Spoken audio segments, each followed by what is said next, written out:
Para sa mga balitang napapanahon, narito ang bagong San Pablo News Updates. San Pablo LGU ginawaran ng Seal of Good Financial Housekeeping. Ginawaran ng Department of the Interior and Local Government sa pangunguna ni CLGO06 Maria Alma L. Barrientos ng Seal of Good Financial Housekeeping for 2025 ang lokal na pamahalaan ng lungsod ng San Pablo sa ilalim ng pamumuno ni Mayor Najib B. Gapangada. Ayon kay Binibining Barrientos, iginawad ang pagkilala dahil sa maayos at transparent na pamamahala ng pondo ng lungsod. Aniya, ang Seal of Good Financial Housekeeping ay sumasalamin sa pagsunod ng pamahalaang lungsod sa mga pamantayan ng mahusay na pamamahala.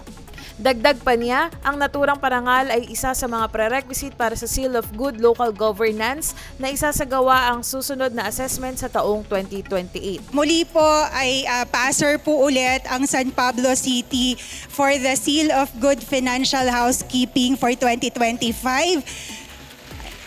So ano pong ibig sabihin nun? Ibig sabihin po ay maayos at efficient po ang paggastos po ng pondo ng ating city government. At syempre, isa din po ay nagdi-disclose po, transparency ng ating pong paggamit ng pondo. So pasalamatan po natin ang ating pong Finance Committee, syempre ang ating pong City Treasurer, City Budget Officer at ang ating pong City Accountant para po sa posting. At syempre ang iba pong concern sa posting po ng mga financial transactions ng ating pong LGU.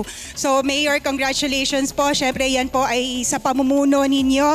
At ano pong ibig sabihin pag passer po ng Seal of Good Financial Housekeeping? So it will open windows po para sa mga loans. So eligible po ang LGU para po sa iba't ibang loans sa iba't ibang financial institutions. At syempre, isa din po siyang prerequisite for the Seal of Good Local Governance. Para sa bagong San Pablo News Update, ito si Eira Diaz mula sa CIO News and Public Affairs.